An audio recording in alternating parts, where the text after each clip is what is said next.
संसद का दूसरा हफ्ता भी लगातार हंगामे में धुल रहा है। केंद्र सरकार कह रही है कि वो मणिपुर पर चर्चा को राजी है, लेकिन विपक्ष नहीं मान रहा।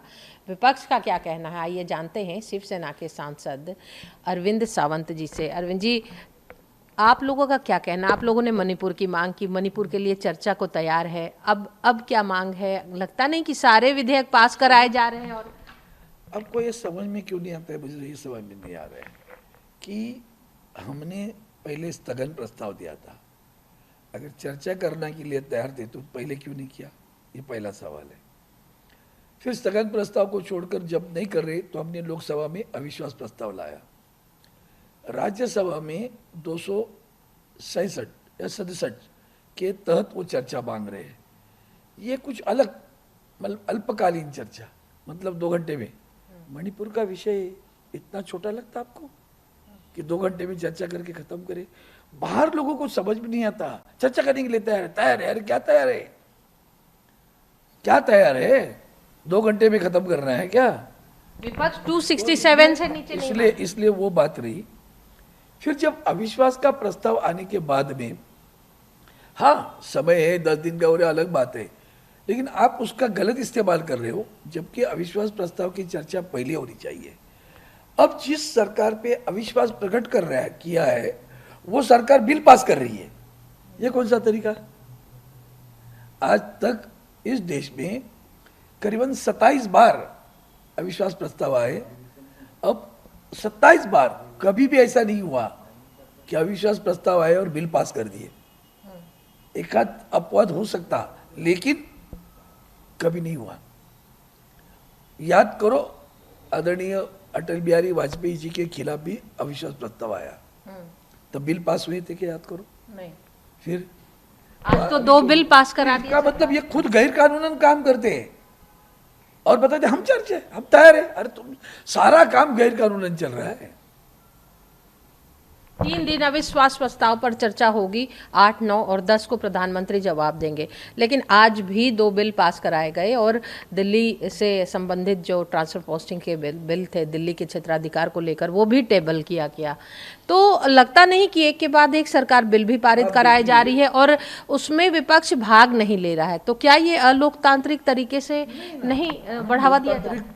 तरीके का जतन करना चाहते, वह अलोकतांत्रिक बर्ताव करना चाहते हैं। बुलडोजर जैसे कहते हैं ना, बुलडोजर लगा के दबा के ले लो बस। उनको बाद में संख्या हमारी दबाओ। ये जो तरीका है वो तरीका ही गलत है। पार्लियामेंट्री अफेयर्स मिनिस्टर किस लिए होता है? संवाद करे, बात करे। आप अपनी मर्जी पे इतना बड़ा अविश्वास, आप सोचिए ना, देश के प्रधानमंत्री दुनिया घूम रहे हैं, देश में अन्य राज्यों में घूम रहे हैं, और मणिपुर जैसे विषय पर जहां 150 लोगों की मृत्यु हुई है, आप सदन में नहीं आना चाहते हो क्या? अच्छा लग रहा है? सही लग रहा है? हमारे परंपरा, कन्वेंशनल देखो, कभी नहीं ऐसा हुआ। प्रधानमंत्री पहले दिन आते राष्ट्रगान के लिए, फिर जो गायब हो जाते गायब। क्या तरीका है? सरकार कह रही है पहले ही दिन संसद के परिसर में प्रधानमंत्री ने इस पर बयान दिया। किधर? संसद के अंदर परिसर में। किधर दिया? मीडिया बाइट जो दी थी। क्या बात करती हूँ? ये आपको मार गई क्या? फिर क्या के लिए संसद? हम लोग भी बाहर ही बोलते हैं ना, बाहर बोलेंगे जो बोलना है वो। अभी भी बाहर ही बोल रहा हूँ ना। तो ये गलत है, सरासर गलत है। कितना, मतलब देखो ना, उसका भी समर्थन कर रहे हो। जब संसद चल रही है तो कन्वेंशनली, लॉफुली, अपने नियमों के अनुसार देश के प्रधानमंत्री का कोई भी बयान, मतलब प्रधानमंत्री के कोई भी मंत्री, कोई भी सहूलत हो, कोई नई बात करनी है, वो बाहर नहीं बात करेगा, पहले संसद में कहेगा फिर बाहर बात करेगा। ये उल्टा हो रहा है, पहले बाहर बोलेंगे बाद में संसद में बोलेंगे। सावंत साहब, जब आप अटल जी के बारे में बात कर रहे हैं, पहले भी मणिपुर और नॉर्थ ईस्ट डिस्टर्ब था। आपको भी ध्यान होगा जब आप भाजपा के साथ थे, शिवसेना भाजपा के साथ थी, और तब यूपीए सरकार में भी नॉर्थ ईस्ट में और मणिपुर में इस तरह की घटनाएं हुई थी, लेकिन तब भी प्रधानमंत्री नहीं गए थे। राजेश पायलट को भेजा गया था जब राजीव गांधी प्रधानमंत्री। अब देखिए फिर दोबारा यही तो, आज भी मैं आज नहीं कह रहा हूँ, पहले दिन से कह रहा हूँ कि तुलना न करो पीछे की, अभी की। अभी जो ये कहते हैं ना, बंगाल में क्या हुआ, राजस्थान में क्या हुआ, बिहार में क्या हुआ, मैं तो पहले दिन से कह रहा हूँ ये गलत है तुलना करना। आज तो सुप्रीम कोर्ट ने भी कह दिया, कल कह दिया ना कि ये गलत है तुलना करना, क्योंकि यहाँ जो अत्याचार और अनाचार हुए हैं और जितने दीर्घकाल हुए, आप जो एक सिर्फ बोलती हो राजीव गांधी किसी, वो कितने समय तक चला था वो तो बताओ ना। दंगा 3 महीने हो रहे भैया, 3 महीने हुए दंगे चल रहे, फिर भी आप जा नहीं रहे हो। क्या तुलना करते, इतना ही बताते वो गया और आपने हमने गए। अरे वो समय पे गए, आपने अगर समय पे जाते तो आज हम भी नहीं पूछते ना आपको। समय पे जाकर अगर उसका निवारण करते, शांति बरकरार करते, तो कौन पूछता क्यों नहीं प्रधानमंत्री गए।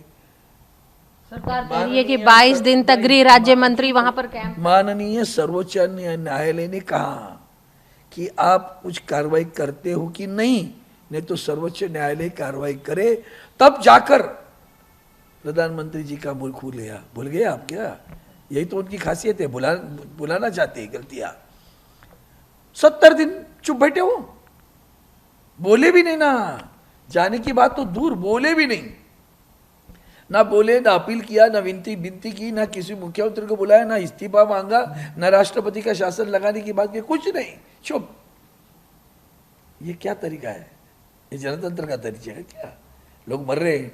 महिलाओं पे जो दुराचार हुआ उसकी तुलना कहीं भी नहीं हो सकती। वो हिंदुस्तान की संस्कृति पर कलंक लगा। इतना बड़ा कलंक लगने के बाद हमें दुनिया के सांसदों में बात हुई। आपके प्यारे बाइडेन जी ने भी खत लिखा आपको, फ्रांस में चर्चा हुई, देश के पार्लियामेंट में नहीं हो रही है। संस्कृति को कलंक लगा, तब भी आप चुप कर बैठे हुए। कहीं 2 मरे और 200 मरे, इसकी कम तुलना करते हो क्या?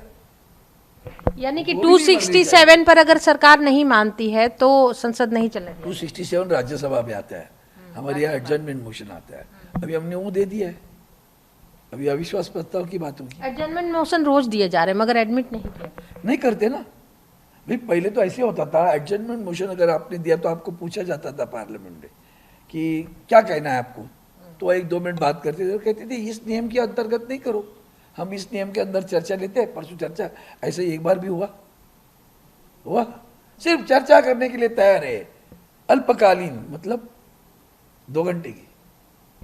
यही विषय की गंभीरता है क्या आपको? उससे समझ में आना चाहिए कि जानबूझकर डालना चाहते हैं। अभी वो अविश्वास प्रस्ताव, उसका नियम है 50 अगर सांसद सदस्य दे रहे तो उसकी अनुमति देनी पड़ती है। वो माननीय अनुमति देने के बाद 10 दिन के अंदर चर्चा होनी चाहिए। वो 10 दिन क्यों होता है भाई? अगर प्रस्ताव पीछे लेना है, क्या लेना है, वो सरकार कहेगी मैं आप कदम उठा रहे, क्यों कर रहे हो, ऐसा होता है, इसके लिए वो अनुमति दी हुई है। उसका मतलब उतना समय निकालना ही है, ऐसा नहीं है ना। गंभीर नहीं लग रहे आप? यही तो दुर्भाग्य है देश का। महिलाओं के अत्याचारों पर चुप कर बैठना, देश की संस्कृति को कलंक लगने पर भी चुप कर बैठना, इतना हिंसाचार होना, 100-150 लोग मरने के बाद भी चुप कर बैठना, ये उनकी आदत हुई है। किसानों के आंदोलन में कितने लोग मरे थे मालूम है? चुप कर बैठे ना, ये उनकी आदत गिरी है। जनतंत्र को मानना ही नहीं है, मरने दो। ये जो बेपरवाही है। सावंत साहब, अगर चर्चा पे अब जहां तक देखा जा रहा है, अब अविश्वास प्रस्ताव की बात आ गई, लेकिन अगर सरकार 267 पर भी राज्यसभा में चर्चा को राजी हो जाती है तो क्या बात खत्म हो जाएगी? क्योंकि आंकड़े तो आपके पास है नहीं, विपक्ष खत्म हो जाएगी 100%। मैं बोलता हूँ 100% खत्म हो जाएगी। नहीं करना चाहते यही तो। और अविश्वास प्रस्ताव किस आधार पर लाया गया? क्यों आंकड़े तो विपक्ष के साथ है। नंबर से कोई मतलब नहीं होता। जब हमने स्थगन प्रस्ताव लाया, आपने बात नहीं की, तो हमें कोई दूसरा पर्याप्त नहीं रहा कि अगर प्रधानमंत्री सदन में ही नहीं आना चाहते हैं, बात ही नहीं करना चाहते हैं, तो गलत है। इसलिए वो अविश्वास प्रस्ताव लाना पड़ा। और यदि 267 पर सरकार चर्चा कराने को राजी हो जाती है तो क्या शिवसेना बाद में बंगाल में जो हुए हैं महिलाओं पर अत्याचार बाकी जगह पर भी मांग करेंगी? क्या बात करती है आप? कोई कहीं भी अभी अविश्वास प्रस्ताव आएगा ना, वो लोग भी बोलने वाले हैं। बंगाल क्यों, कहीं भी होने दो।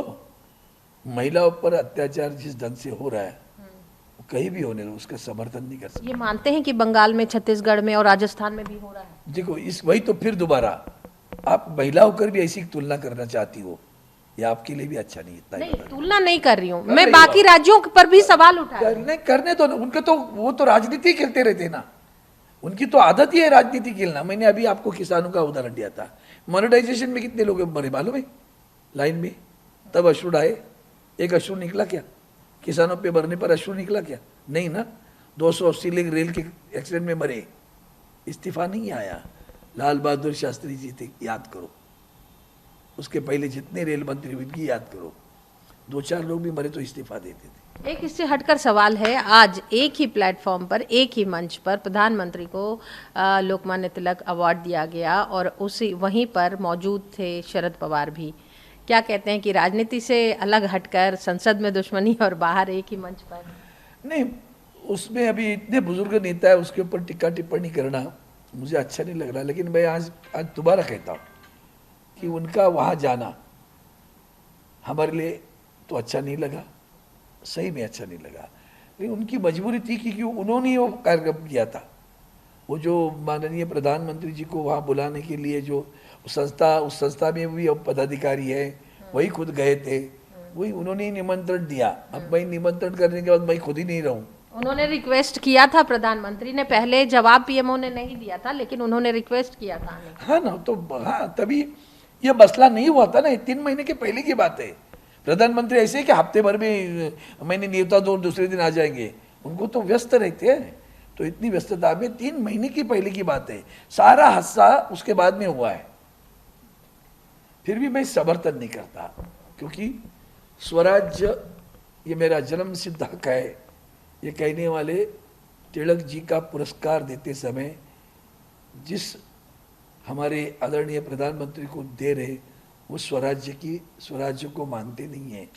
उनका स्वराज्य स्व राज्य, मेरा राज्य, वो फर्क है। जनता का स्वराज्य और ये स्वराज्य फर्क है। और ऐसे स्वराज्य जो काम करे स्वराज्य की जो भूमिका वो निभा रहे हैं स्व राज्य की, वो भूमिका देश के जनतंत्र के लिए अच्छी नहीं है। ये विचारधारा को लेकर आदरणीय पवार साहब वहाँ अगर उपस्थित नहीं रहते तो हमें अच्छा लगता।